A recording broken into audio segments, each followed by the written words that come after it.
సంగారెడ్డి జిల్లా పటంచెరు నియోజకవర్గంలోని ఇంద్రేశం దర్గా చౌరస్తాలో పటంచెరు నుంచి ఇంద్రేశం వరకు రోడ్డు మరమ్మతులు చేయాలని బీజేపీ రంగారెడ్డి జిల్లా అధ్యక్షురాలు గోదావరి అంజిరెడ్డి ఆధ్వర్యంలో ధర్నా చేశారు. ఈ సందర్భంగా ఆమె మాట్లాడుతూ గత 10 సంవత్సరాల నుంచి ఇదే తంతుగా మారిందని, రోడ్లు గుంతలమయంగా మారడంతో వాహనదారులు చాలా ఇబ్బందులు పడుతున్నారన్నారు. పటాన్చెరు నుంచి ఇంద్రేశం, చిన్న కంజర్ల, పెద్ద కంజర్ల, ఐనోలు, శివానగర్ మీదుగా జిన్నారం వరకు ఇదే విధంగా రోడ్ల యొక్క రూపురేఖలు ఉన్నాయన్నారు. అత్యవసర సమయంలో అంబులెన్స్ ఈ మార్గంలో రావడానికి చాలా ఆలస్యం అవుతుందన్నారు. ఆటోల డ్రైవర్ల ఘోష వర్ణాతీతంగా ఉందని, గుంతలలో పడి ఆటో డ్రైవర్లు టైర్లు ఊడిపోవడం జరుగుతుందన్నారు.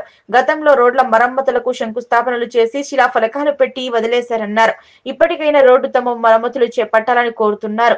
ఈ కార్యక్రమంలో బీజేపీ జిల్లా అధ్యక్షురాలు గోదావరి అంజిరెడ్డి, ఉపాధ్యక్షులు ప్రతాప్ రెడ్డి, జిల్లా మండల అధ్యక్షులు జగన్ రెడ్డి, గుమ్మడిదల మండల అధ్యక్షులు ఐలేష్, పటంచెరు బీజేపీ మండల అధ్యక్షులు వీరేష్ తదితరులు పాల్గొన్నారు.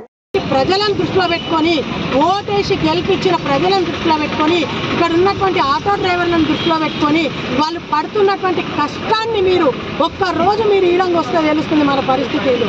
మరి వాళ్ళు రోజు ఇదే విధంగా తిరగాలి. కాబట్టి దృష్టిలో పెట్టుకొని ఈ రోడ్డును తక్షణమే ఈ రోడ్డు వేయాలి, పనులు చేపట్టాలి. కొబ్బరికాయలకు, శిలాఫలకాలకు అంకితం చేయొద్దు, కొబ్బరికాయలు కొట్టి పేపర్లో వేసుకోవద్దు. పని అయిన తర్వాత ఈ రోడ్డు కంప్లీట్గా వేస్తే మేమే మా భారతీయ జనతా పార్టీ నుండి మేము కూడా ఒక పేపర్ స్టేట్మెంట్ ఇచ్చి రోడ్ అయిందని చెప్పి మీకు మద్దతు పలుకుతామని చెప్పి తెలియజేస్తున్నాం. లేదంటే రోడ్ వేస్తే మద్దతు పలుకుతాం. రోడ్డు కనుక వేయలేదంటే ఎమ్మెల్యే గారి ఇంటిని కూడా ముట్టడించడానికి ఈ ఆటో డ్రైవర్ల సాక్షిగా అందరం వస్తామని చెప్పి మీకు డిమాండ్ చేస్తున్నాం, హెచ్చరిస్తున్నాం. ఈరోజు పటాన్చెరు కాన్స్టిట్యుయెన్సీలో ఉన్నటువంటి రోడ్ల పరిస్థితి అంతా కూడా అన్ని గ్రామాలలో, అన్ని మండలాలలో కూడా 90% ఇదే విధంగా ఉన్నాయి. కానీ ఇప్పుడు మేము ఉన్నటువంటి రోడ్ ఏదంటే ఇంద్రేశం నుంచి పటాన్చెరు నుంచి ఇంద్రేశం నుంచి చిన్న కంజర్ల, పెద్ద కంజర్ల, ఐనోలు, అక్కడ శివానగరు, మళ్ళీ గొంతపల్లి, గుమ్మడిదాల, జిన్నారం వరకు అక్కడ పక్కన ఉన్నటువంటి ఆమ్లెట్ విలేజెస్ అన్నిటికీ కూడా వెళ్ళాల్సినటువంటి రోడ్డు ఇదే. కానీ ఈ రోడ్డును గత ఒక 10 సంవత్సరాల నుంచి చూస్తున్నాం, ఇదే పరిస్థితి ఉంటుంది. ఇంతకుముందు కూడా గత 6 నెలల ముందు కూడా మేము ధర్నా చేయడం జరిగింది. గతంలో ఉన్నటువంటి ఎమ్మెల్యే గారు, ప్రస్తుతం ఉన్నటువంటి ఎమ్మెల్యే గారు ఒకరే, కానీ పార్టీలు మాత్రమే వేరు. కానీ ఎన్నిసార్లు విన్నపించుకున్నా, ఎన్నిసార్లు గోడు పెట్టుకున్నా కూడా ఈ రోడ్డు పరిస్థితి మారట్లేదు. ఈ రోడ్లో ఉన్నటువంటి చుట్టుముట్టు ఉన్నటువంటి గ్రామాలలో ఉన్నటువంటి ప్రజలు అనేక సార్లు రోడ్లు యాక్సిడెంట్లకు గురై వాళ్ళ పిల్లల కాళ్ళకి నిలబెట్టుకొని వాళ్ళ ఇళ్లలో ఏదైనా జ్వరం వచ్చినా, కడుపు నొప్పి వచ్చినా, కాళ్ళు నొప్పి వచ్చినా హాస్పిటల్కి పోవాలంటే ఇన్ టైంలో పోలేమని మరి అనేక ఇబ్బందులు పడుతున్నారు.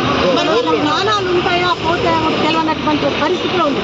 మరి ఇంతవరకు ఈరోజు చూసాం, ఇక్కడ పెద్ద ఎత్తున ఆటో డ్రైవర్లు ఈ కార్యక్రమంలో పాల్గొనడం జరిగింది.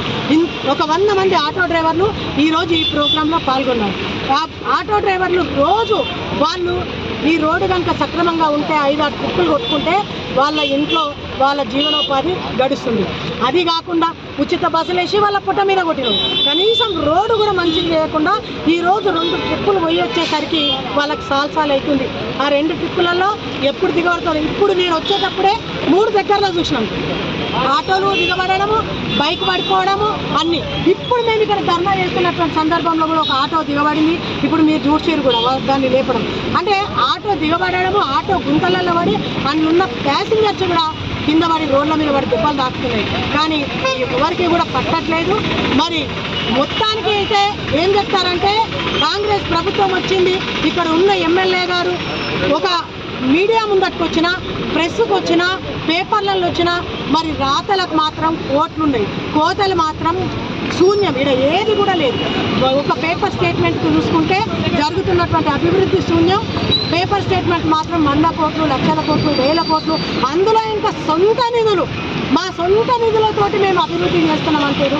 సొంత నిధులు పక్కన పెట్టండి అయ్యా. వచ్చినటువంటి నిధులు నిజంగా చెప్పాలంటే CSR ఫండ్ నుంచి, కేంద్ర ప్రభుత్వం నుంచి వచ్చినటువంటి నిధులను మీరు పెట్టి రోడ్లు